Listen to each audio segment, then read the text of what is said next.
कुछ लोग ये समझ रहे थे कि शायद मौलाना इदरीस जो हैं वो कोई किरदार अदा कर सकते हैं अफगानिस्तान और पाकिस्तान के माबैन कोई सुलह का, कोई बेहतरी का। बहुत सारे ऐसे यंग नौजवान थे जो दहशत गर्दों के चुंगल में फंस चुके थे, लेकिन जब मौलाना इदरीस की वो तालीमात को सुनते थे तो उनको एक दूसरा ख्याल मिलता था जो कि ज्यादा मजबूत, ज्यादा मुस्तहकम और ज्यादा दीन के करीब था। तो यही वो वजह है जिसकी बुनियाद के ऊपर उनको शहीद किया गया। कोर कमांडर्स कॉन्फ्रेंस के अंदर एक बात बड़ी ही अहमियत की हामिल है और वो है पाकिस्तान का एक सिफारती किरदार। जो पाकिस्तान की बैकडोर डिप्लोमेसी है जो कि खामोशी से चल रही है, ये एक बहुत बड़ा किरदार था। अपना हुरमुज में आपको ये पता चलता है कि किस तरीके से अमेरिका के 2 जहाज वहां से गुजर गए। हालांकि वो तो IRGC वहां एक चिड़िया को भी नहीं गुजरने दे रही थी। जनरल अनिल चौहान ने कहा, जो कमांडर डिफेंस सर्विसेज हैं, कि सिंदूर 1 को आप भूल जाएं, सिंदूर 2 ऑपरेशनल है। अस्सलाम वालेकुम नाज़रीन, मोहम्मद कज़ाफ़ी मतलब फिर हाजिर है नया दौर के प्लेटफॉर्म से। नाज़रीन, हमारे बड़े ही प्यारे गेस्ट अब्दुल्ला हमीद गुल साहब हमारे साथ मौजूद हैं। अस्सलाम वालेकुम अब्दुल्ला भाई, क्या हाल है? अस्सलाम वालेकुम, बहुत शुक्रिया। अब्दुल्ला भाई, ये जो मौलाना इदरीस साहब बताया जाता है कि तालिबान के बड़े उस्ताद भी रहे और बहुत से दीनी मदारिस के जो तलबा थे वो इन्हीं से पढ़ के गए हैं तालिबान की। अफगानिस्तान में इस टाइम जो बड़ी पोजीशन पे है, वहां भी बेशुमार लोग मौलाना इदरीस साहब के स्टूडेंट रहे हैं। फिर क्यों इनको शहीद किया गया? क्योंकि अभी कुछ दिन पहले इन्होंने पाकिस्तान की और पाकिस्तान आर्मी के हवाले से बहुत सी बातें की थी जो बड़ी पॉजिटिव थी, तो फिर क्यों शहीद किया गया है? बिस्मिल्लाहिर्रहमानिर्रहीम, इन्ना लिल्लाहि व इन्ना इलैहि राजिऊन। बहुत ज़बरदस्त खूबसूरत शख्सियत के मालिक, उनकी दीनी, अदबी जो खिदमात हैं वो बहुत बड़ी हैं। और अभी जैसे आपने खुद फरमाया कि अफ़वाज पाकिस्तान के हवाले से उन्होंने एक उसके उभरते हुए किरदार और पाकिस्तान की रियासत के किरदार को एक सराहा, जिसके अंदर बाद में उनके ऊपर बाकायदा ट्रोलिंग की गई और सोशल मीडिया के ऊपर उनके तमस्खर बनाए गए और कहा कि पता नहीं खुदा खुदा न खास्ता पैसे पकड़ लिए हैं। मेरे ख़्याल में ये सब गलत बातें थी, तोहमत थी। और वो एक अज़ीम शख़्सियत थे। उनके यकीनन उनकी शहादत से एक बहुत बड़ा खला पैदा हुआ है। इसमें कोई शक व शुबा नहीं है कि वो खैबर पख्तूनख्वा के अंदर एक बहुत इज़्ज़त का मुकाम रखते थे और नौजवान नस्ल उनसे बहुत ज़्यादा, उनकी लाखों करोड़ों के अंदर फ़ॉलोइंग थी और लोग उनको सुनना पसंद करते थे। उनके अच्छे और अरफ़ा ख़यालात को जानना चाहते थे और उससे बहुत सारे लोगों की रहनुमाई भी हुई। बहरहाल उनका इस किस्म का जो शहादत है, आज हमारी मेरी तहरीक के सारे लोग उनके जनाज़े के ऊपर वहाँ शरीक थे और मैं ये गुज़ारिश करता चलूँ कि अफ़गानिस्तान में भी उनकी कदर थी। लेकिन कुछ लोग ये समझ रहे थे कि शायद एक मौलाना इदरीस जो हैं वो कोई किरदार अदा कर सकते हैं अफ़गानिस्तान और पाकिस्तान के माबैन कोई सुलह का, कोई बेहतरी का। और दहशतगर्दों को भी ये शक था कि वो कोई जो उनके बातचीत है उससे ज़ाहिर है दहशतगर्दों के जो मकासद हैं या वो जिस तरीके से मासूम लोगों को बहाना बना के अपने साथ मुंसलिक किए बैठे हैं, वो लोग जो थे वो उनसे बदज़न होना शुरू हो गए थे। बहुत सारे ऐसे यंग नौजवान थे जो दहशतगर्दों के चुंगल में फँस चुके थे, लेकिन जब मौलाना इदरीस की वो तालीमात को सुनते थे तो उससे ज़ाहिर है उनको ये एक दूसरा ख़्याल मिलता था जो कि ज़्यादा मज़बूत, ज़्यादा मुस्तहकम और ज़्यादा दीन के करीब था। तो यही वो वजह है जिसकी बुनियाद के ऊपर उनको शहीद किया गया, जिसकी जितनी मज़म्मत की जाए वो कम है। हाउएवर मैं ये समझता हूँ कि एक ऐसी शख्सियत जिनके ऊपर एक बहुत बड़ा बातचीत हो रही थी सोशल मीडिया के ऊपर, वो एक नुक्ताचीनी का शिकार थे, उनको ट्रोल भी किया गया और कुछ ऐसे मेरे ख़्याल में अनासिर जो हर वक़्त पाकिस्तान के बदख़्वाही चाहते हैं, वो लोग जो थे वो इसमें सफ़े अव्वल में रहे। लेकिन सूबाई हुकूमत ने जो सिक्योरिटी उनको देनी चाहिए थी, मेरे ख़्याल में वो सूबाई हुकूमत की बिल्कुल नाकामी है, इसमें कोई दूसरी राय नहीं है।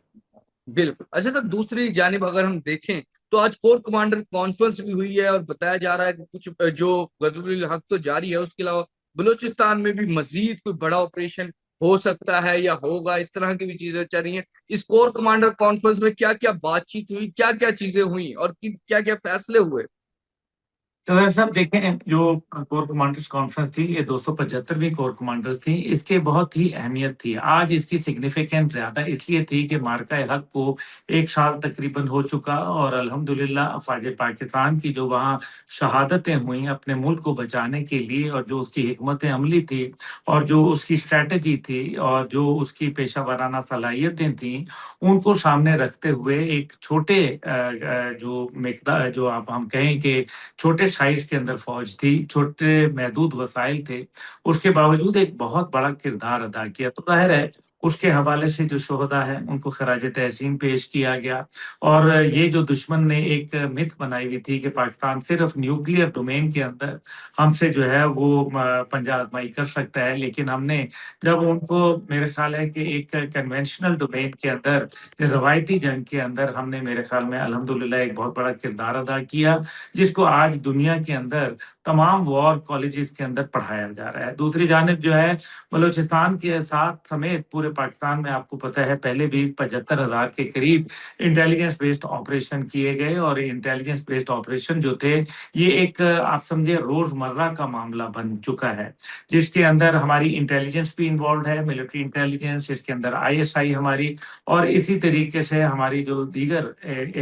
अहम सर्वे ग्रुप्स हैं, वो भी इसके अंदर अपना किरदार अदा कर रहे हैं। लेकिन मैं ये समझता हूँ कि इस कोर कमांडर्स कॉन्फ्रेंस के अंदर एक बात बड़ी ही अहमियत की हामिल है, और वो है पाकिस्तान का एक सिफारती किरदार, जो कि अमेरिका का जो अभी हालात बन रहे हैं ईरान और अमेरिका के दौरान, आप देखिए कि जो जहाज़ जिसको पहले अमेरिका ने वो अपने कब्ज़े में कर लिया था, उसको पाकिस्तान के हवाले कर दिया गया, उसके अमले को भी हवाले कर दिया गया, जो कि एक ईरान की शर्त थी कि वो जब तक कि हमारा अमला और हमारा जहाज़ वापस नहीं किया जाएगा, मामलात आगे बढ़ने के लिए मुश्किलात में इज़ाफ़ा होगा। तो ये एक मेरे ख़्याल में एक जो पाकिस्तान की बैकडोर डिप्लोमेसी है, जो कि खामोशी से चल रही है, ये एक बहुत मेरे ख़्याल में एक बड़ा किरदार था। दूसरी जानिब अगर आप देखें कि आपनाए हुर्मुज़ को देखें, तो आपनाए हुर्मुज़ में आपको ये पता चलता है कि किस तरीके से अमेरिका के 2 जहाज़ वहाँ से गुज़र गए। हालाँकि वो तो आईआरजीसी वहाँ एक चिड़िया को भी नहीं गुज़रने दे रही थी, तो आज ये जहाज़ कैसे गुज़र गए,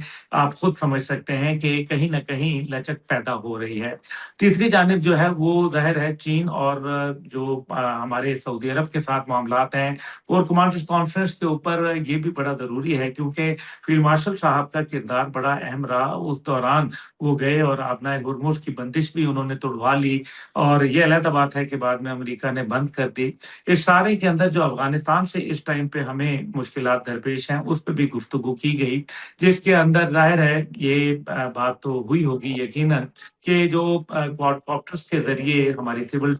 निशाना बनाया गया आबादी को, इसी तरीके से जो हमारे जो सिविलियन टारगेट्स किए गए, दहशतगर्दी को फ़रोग़ दिया जा रहा है बलूचिस्तान और दीगर जगहों के ऊपर, तो ये कोर कमांडर्स कॉन्फ्रेंस एक अहमियत की हामिल होती है, जिसमें तमाम कोर कमांडर्स बैठते हैं, अपनी जितनी भी काविशें हैं, उनको भी सामने रखते हैं, और अपनी जो उसके अंदर उनको मजबूरियाँ होती हैं, जो मुश्किलात दरपेश होती हैं, या उनको टेक्निकल इश्यूज़ होते हैं, उनको डिस्कस किया जाता है। इसमें प्रिंसिपल स्टाफ ऑफिसर्स को बुलाया जाता है और उनको हिदायत की जाती हैं कि ये चीज़ें आप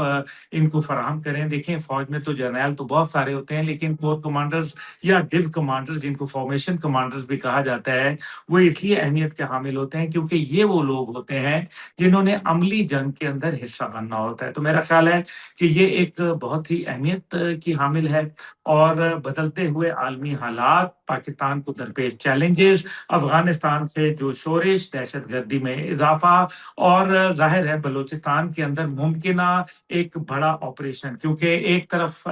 ईरान के अंदर अभी मामलात जिस अंदाज़ में बने हुए हैं, पाकिस्तान के पास ये एक अच्छा चांस है कि दहशतगर्दी का कला-कमा कर दिया जाए, और इस सिलसिले के अंदर हम अपनी कोशिशें कर रहे हैं। दूसरी जानिब भारत के अंदर जो उठते हुए जिस तरीके से अभी जनरल अनिल चौहान ने कहा, जो कमांडर डिफेंस सर्विसेज हैं, कि सिंदूर 1 को आप भूल जाएँ, सिंदूर 2 ऑपरेशनल है, इसी तरीके से ऑपरेशन महादेव और ऑपरेशन त्रिशूल जो है वो हमने ऑपरेशनल रखे हुए हैं। तो जाहिर है ये चीजें तो चल रही हैं। भारत दहशतगर्दों के जरिए पाकिस्तान के अंदर मुश्किलात में इजाफा करना चाहता है, जिसको मेरे ख्याल में हमारे कोर कमांडर्स और हमारी फौजी हिकमत अमली, हमारा प्रोफेशनलिज्म और हमारी स्ट्रेटेजिक माइंडसेट जो है इंशाल्लाह ताला उसको हर हालत में पाकिस्तान को महफूज बनाने के इकदामात करेगा। हमने अपनी पॉलिसी वैसे भी ऑफेंसिव डिफेंस पे कर दी हुई है, हम अब डिफेंसिव डिफेंस से दूर जा चुके हैं। एक जानिब यहाँ जहाँ नेशनल चीजें हो रही हैं, इसके साथ साथ अगर हम इंटरनेशनली देखें तो यूएई पे अटैक किया था ईरान ने, उसकी क्या जरूरत पेश आई थी ईरान को? देखिए, यूएई के ऊपर पहली बात यह है कि अब मैं जैसे कहते हैं ना, न्याम से तलवारें बाहर आ चुकी हैं और ईरान ने भी यूएई पे बहुत ज्यादा मेरे ख्याल में हमले किए और दूसरी जानिब यूएई को इसका बहुत नुकसान उठाना पड़ा, उनको एविएशन इंडस्ट्री को नुकसान उठाना पड़ा, एक दफा फिर उनका एयरपोर्ट बंद हो चुका है और इसी तरीके से उनके जहाज़ों को नुकसान पहुंचा, उनकी होटल इंडस्ट्री को बहुत नुकसान पहुंचा, उनकी ऑयल इंडस्ट्री को नुकसान पहुंच रहा है और साथ ही साथ उनकी जो आपको मालूम है कि इस टाइम पे आईटी का बहुत बड़ा कारोबार है, मुख्तलिफ दुनिया की कंपनीज वहाँ काम कर रही हैं और इसी तरीके से वहाँ जो आप ये कहें कि जो होटल इंडस्ट्री है उसका नुकसान हुआ, हॉस्पिटैलिटी इंडस्ट्री को नुकसान हुआ। ये वो तमाम चीजें हैं जो जिसकी वजह से ओपेक प्लस और ओपेक से निकलने का यूएई ने अंदिया दिया और वहां से निकल आया। देखें, अब ये जो सूरत हाल है वो बड़ी वाज़ेह है और उसके अंदर ईरान ने ये देखा है कि अगर फुजेरा के जरिए आप तेल की जो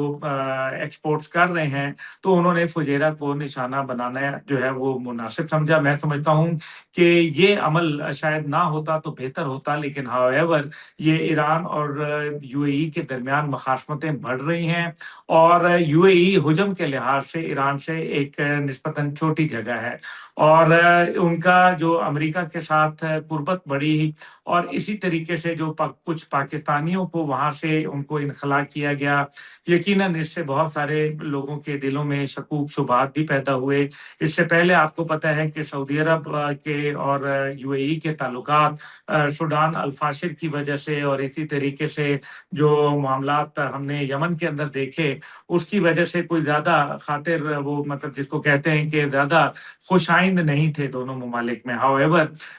मैं समझता हूँ कि पाकिस्तान इंशाल्लाह ताला ईरान की जंग की बंदिश के बाद एक किरदार अदा कर सकता है ताकि ये दो इस्लामी ममालिक आपस में दूरियां ना इख्तियार करें, बल्कि जो गलतफहमियां हैं उनको खुश असलूबी से तय किया जा सके। लेकिन ईरान का इस टाइम पे ये जो मौकफ है और जिस तरीके से हमला है ये यूएई को मेरे ख्याल में मजीद एक दफा खतरे में डाल दिया है और शायद इसका मकसद ये भी हो कि वो ईरान देखना चाहता हो कि यूएई का जो इस टाइम पे डिफेंस मैकेनिज्म है क्या वो मजबूत है या नहीं है, तो मेरे ख्याल में उन्होंने काफी हद तक अंदाजा कर लिया है। बिल्कुल बिल्कुल। अच्छा, दूसरी जानिब देखें, आप भी इस्लामाबाद में ही रहते हैं, पिंडी में, तो हम देख रहे हैं कि एक ग्रैंड हयात के हवाले से जो कॉन्स्टिट्यूशन 1 एवेन्यू है उस पे उसके हवाले से बड़ी चीजें चल रही हैं, बहुत सारे लोग उस पर मुख्तलिफ चहम गोइयां कर रहे हैं। बहुत सारे लोग तो कह रहे हैं वो शायद सिक्योरिटी ब्रीच था जब इस्लामाबाद टॉक्स हुई तो उससे वीडियोस बनी और एजेंसी चाहती हैं कि ये अब इस तरह ना रहे, ये हमारी सिक्योरिटी के लिए बड़ा इशू है क्योंकि आगे एम्बेसीज हैं। तो ये क्या असल मसला क्या है? नहीं, देखें, सिक्योरिटी के लिए तो ऐसा कुछ नहीं है क्योंकि सिक्योरिटी तो फर्क बात है ना, वहाँ बाकी भी तो बिल्डिंग्स हैं, तो सिक्योरिटी तो मेरा नहीं ख्याल है इतना बड़ा एस्पेक्ट है। इसके अंदर जो अहम बात यह है कि इसके अंदर देखना यह है कि जब ये टावर बना था तो उस टाइम पे भी तमाम महकमे मौजूद थे, उस टाइम पे उन्होंने गफलत क्यों बरती, ये सीधी सी बात है। जो मेरी इतलात है उस टाइम पे सीडीए ने जब ये बिल्डिंग की बात हुई और साकिब निसार साहब ने इस पे जजमेंट दी तो उससे पहले जो वहाँ थे सीडीए के एक अहम बड़ी शख्सियत थी, मैं नाम अभी नहीं बता सकता, उन्होंने ये कहा, ये मेरे सामने की बात है, कि इसमें तकरीबन 100 से ज्यादा सीडीए की वायलेशन की गई हैं। اور 100 वायलेशन का मतलब यह है कि इसको असूलन गिरा देना चाहिए, क्योंकि पैसे से कॉम्पनसेशन ये नहीं होगी। हाउएवर उसके ऊपर साकिब निसार साहब ने जो भी फैसला दे दिया वो दे दिया, लेकिन मेरा ख्याल है कि अभी भी इसकी एक जुडिशियल जो इंक्वायरी है वो जरूर होनी चाहिए। लेकिन नेस्ला टावर मुझे याद आ जाता है, जब वहां मकीन बैठ गए, लोग चले गए, तो वहां आपने गिरवाने का हुक्म दे दिया। ये कोई दानिशमंदाना इकदाम नहीं था, क्योंकि नेस्ला टावर के अंदर लोग रह रहे थे, और जब वो चल रहा था, जब उसके नक्शे पास हो रहे थे, तो सजा उसकी लोगों को मिली। सरकारी एहलकार जो थे वो तब भी बचते रहे, वो अब भी शायद बच जाएंगे। तो ये एक मेरे ख्याल में मुहिम्मा है, और इसके अंदर बहुत सारे किरदार हैं। बहरहाल मैं आपको ये बताना चाहता हूँ कि इसमें जो करोड़ों अरबों रुपए के फ्लैट थे, उसके अंदर अल्लाह का शुक्र है मेरे नाम की कोई चीज नहीं है, ना मेरे वालिद के नाम की कोई चीज है, ना हमारे पास कहीं और कोई इस किस्म की चीज मौजूद है। बाकी जिन्होंने जो इसमें नाम आ रहे हैं उन सब की इंक्वायरी होनी चाहिए, कोई दूसरी राय नहीं है। वो कौन लोग हैं जिनके, चाहे वो जिनका साबिक वो किसी इदारे से ताल्लुक रखते हों, चाहे वो सियासतदान हो, चाहे वो ब्यूरोक्रेट हों, चाहे वो कोई कारोबारी शख्सियात हो, मेरे ख्याल में तहकीकात होनी चाहिए, और दूध का दूध और पानी का पानी होना चाहिए। जो भी ये चीजें थी तमाम पर गुफ्तगू की उम्मीद है आपको ये पसंद आएगी। फिलहाल के लिए नया दौर से मोहम्मद कजाफी को और अब्दुल हमीद गुल साहब को इजाजत दीजिए। खुदा हाफिज।